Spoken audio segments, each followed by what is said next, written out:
Sekarang yang berikutnya ke depan untuk 2024-nya mengupgrade amal solih, mengupgrade, meninggikan kualitas. Ya, dengan back to, kembali kemana Tat? Yang pertama back to Quran, kembali kepada Quran. Kalau mau mengupgrade imannya, ayo balik ke Quran Pak. Mohon maaf teman-teman, ingin iman ditingkatkan baca Quran jarang. Ngomongnya ingin iman berkualitas, ngaji masih belepotan, sudah dibaca pun kadang tidak dipahami. Afala yatadabbaruna al-Quran, afala yatadabbaruna al-Quran. Tidakkah mereka mentadabbur isi Al-Quran? Am ala qulubin aqfalwa, atau jangan-jangan hatimu sudah tergembok, hatimu sudah terkunci sehingga sudah enggak bisa lagi memahami ayat-ayat Allah Subhanahu wa taala. Pak, Quran itu kalau dipahami dengan hati yang tulus, jangan jadi orang beriman, orang kafir pun akan merasakan getaran-getarannya. Ya, orang kafir pun akan merasakan keindahannya. Jadi ayat Quran ini keren gitu, ajaib ya. Maka dalam surat Al-Isra ayat 82 Allah mengatakan, "Wa nunazzilu minal Qur'ani ma huwa shifaa'un wa rahmatun lil mu'minin." Dan kami menurunkan Quran ma huwa fihi shifa', di dalamnya terdapat kesembuhan, wa rahmatun lil mu'minin, dan terdapat rahmat bagi orang yang beriman. Kenapa Allah ngomong kesembuhan? Syifa, kesembuhan physically, sedangkan rahmah, kesembuhan psikisly, hati kita, iman kita. Ya, kalau melemah, ibadah jadi males. Ya Pak, sholat kerasa berat. Kalaupun sholatnya enggak khusyuk, berarti imannya bermasalah. Maka back to Quran, kita upgrade dengan kembali kepada Al-Quranul Karim. Yang kedua, back to alam. Ya, kembali kepada alam semesta. Maksudnya gimana Tat? Gini Pak, saya kasih tahu. Salah satu item yang menguatkan iman kita itu memang bagaimana kita kembali kepada alam semesta ya. Dalam surat Ali Imran 190-191 Allah berfirman, "Inna fi khalqis samawati wal ard", sungguh dalam penciptaan langit maupun bumi, "waqtilafil laili wan nahar", dan dalam perbedaan malam maupun siang, "la ayatin liulil albab", terdapat tanda-tanda kebesaran bagi orang-orang yang berpikir, yang cerdas. Jadi subhanallah Pak, makanya saya sering ngobrol sama teman-teman ya, bahwa fitrah kita memang kembali kepada alam. Coba kita belajar ya. Biar dingin ruangan dikasih AC. Orang Jakarta kira-kira punya AC apa tidak? Pasti punya.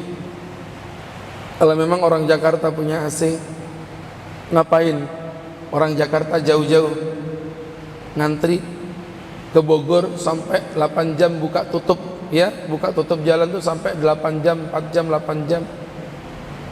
Kalau cuman nyari udara dingin di puncak Bogor, bukannya di rumah ada AC yang juga sama-sama dingin. Fitrahnya manusia kembali ke alam, itu nggak bisa dipungkiri.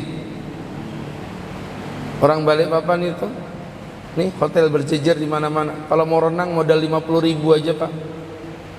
Nyemplung kita di kolam renang, bersih airnya, nggak kotor. Tapi ngapain orang Balikpapan jauh-jauh sampai ke pantai sana, ke Manggar, ke Ambalat, ke Teritip? Kenapa jauh-jauh ke sana? Padahal sama-sama tuh kalau mau mandi di laut, bukannya enak mandi di kolam renang. Karena fitrah manusia memang kembali kepada alam. Saya pernah diundang orang Pak, "Ustadz bisa nggak ngisi pengajian hari Jumat besok?" Saya bilang nggak bisa. "Tolonglah Tat, diusahain jam berapapun kami siap." "Loh mohon maaf Mbak, nggak bisa full."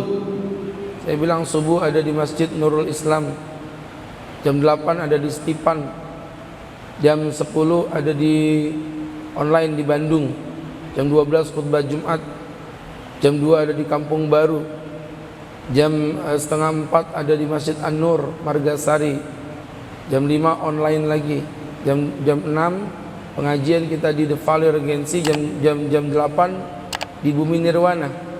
Sudah full. Kamu mau cari jam berapa lagi? Kami ngundangnya jam 2 malam Pak Ustadz. Allahu Akbar. Ini serius ini? Iya Pak Ustadz. Ya saya curiga lah Pak, yang ngundang perempuan di mana? Di Pantai Ambalat. Nah, tambah lebih kaget lagi saya. Di Pantai Ambalat kan jauh banget itu. Ya. Akhirnya Masya Allah berangkat sana, ternyata itu acaranya camping anak yatim.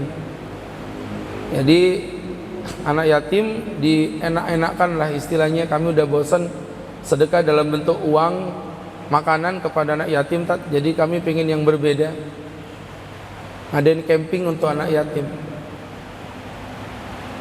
Akhirnya saya bagian jam 2 malam muhasabah. Nanti kita acaranya di ruangan ini, jangan, saya bilang di luar aja, samping pantai, kasih terpal.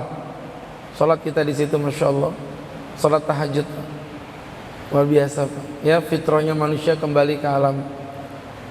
Bismillahirrahmanirrahim. Alhamdulillahi Rabbil Alamin, Ar-Rahmanir-Rahim. Tuh semuanya nangis semuanya. Ya, bukan karena suaranya yang bagus, bukan karena apa-apa, tapi karena sentuhan alam itu Pak, nggak bisa dipungkiri. Makanya Allah bilang tadi, kembali kepada alam. Ya, itu yang kedua. Kemudian yang ketiga, back to ilmu, kembali kepada ilmu. Pengen mengupgrade keimanan, nyata 2024 saya pengen jadi orang lebih baik lagi. Kumpul majelis-majelis ilmu. Di masjid kita, Masjid Agung At-Taqwa, Masya Allah, kajian hampir tiap hari, kajian terus. Maka kebodohan yang Bapak miliki tidak menjadi uzur di mata Allah. Kebodohan itu menjadi uzur kalau memang keterbatasan. Tapi kalau orang Balikpapan yang di situ penuh dengan para ulama, para kiai, masjid-masjid mengadakan kajian-kajian rutin di semua masjid, rata-rata masjid-masjid pasti ada kajian rutin. Kemudian kita masih dalam zona nyaman kebodohan, ini akan dihisab oleh Allah Subhanahu wa Ta'ala. Ya, hanya kembali kepada ilmu Pak. Jangan merasa puas dengan berkata, ya orang bodoh kan dimaafin Allah. Ya, bodoh yang disebabkan karena keterbatasan. Adapun bodoh yang disebabkan karena keteledoran, itu akan ditanya oleh Allah. Ya, yang ketiga. Yang keempat, back to orang soleh, kembali pada orang-orang soleh. Ya, duduk dengan orang soleh ini memberikan pengaruh kebaikan pada kita. Makanya ada bahasa, kami duduk bersama para orang baik bukan karena kami orang baik, tapi agar kami tertular dalam kebaikannya. Jadi kita kumpul dengan para ulama bukan karena kita sok jadi ustadz, sok jadi ulama, tapi kita ingin kecipratan keberkahan dari para ulama-ulama kita. Kita ini belajar Pak, ya. Dengan duduk dengan orang-orang yang salih, insya Allah kita akan jadi orang yang baik. Almar'u ala dini khalili. Setiap manusia itu bergantung pada agama saudaranya. Kalau Bapak kumpul dengan orang baik, Bapak bakal jadi orang baik. Tapi kalau kita kumpul dengan orang buruk, kita bakal jadi orang buruk.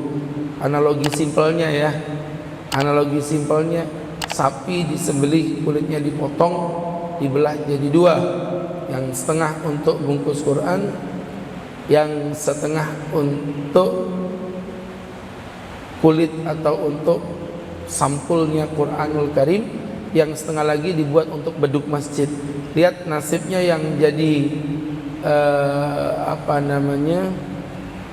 bungkus Quran, dicium Pak, dipeluk, kotor dikit dibersihkan. Dia tetap kulit sapi, tidak berubah. Dia tetap kulit sapi, hadirin, tidak berubah, tapi mulia karena nempelnya dengan Qurannya. Tapi kalau Bapak, mohon maaf ya, lihat nasibnya yang jadi beduk masjid, menderita. Tiap datang waktu sholat dipukulin sama pengurus masjid. Ngerti maksudnya apa?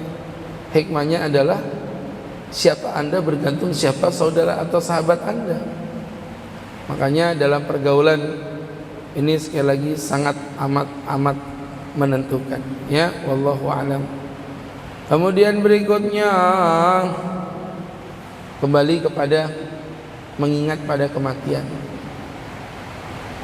Jadi bapak-bapak ya,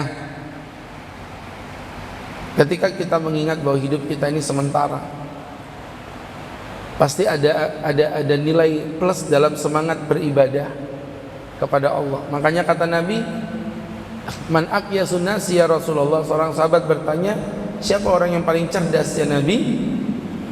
Uniknya Nabi nggak ngomong orang cerdas itu yang hafal Qurannya banyak, hafal hadisnya banyak, bukan.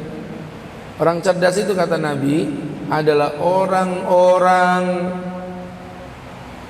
yang aktsaruhum dzikral lil maut, banyak mengingat kematian, wa aktsaruhum isti'dadan lahu, dan orang yang paling banyak mengingat atau mempersiapkan akan datangnya kematian.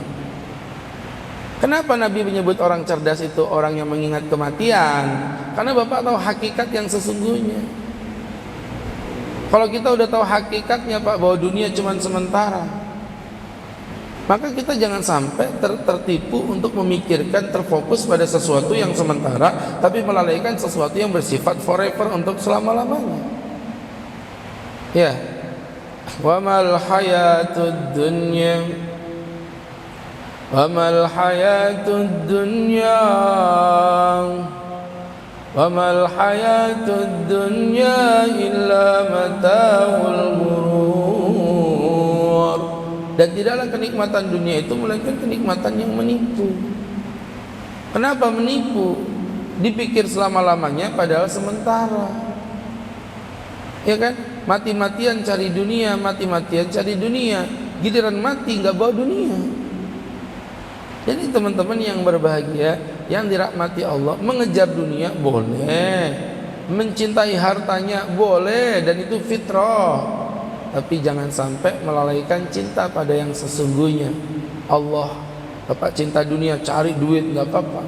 Jadikan duit ini sebagai wasilah kita. Untuk apa? Mendekatkan diri kepada Allah. Punya istri yang cantik, silakan. Jadikan istri cantik ini sebagai wasilah untuk mendekatkan diri kepada Allah. Punya anak-anak yang lucu, silakan. Jadikan anak-anak kita sebagai wasilah mendekatkan diri kepada Allah. Jadi itu Pak, nanti kita akan mati dan akan dihisab oleh Allah. Pilihan itu cuma dua. Makanya kan saya bilang matinya barang pasti. Ngapain kita takuti? Yang kita takuti itu apa yang terjadi setelah kematian. Kita ini mati dalam bentuk apa?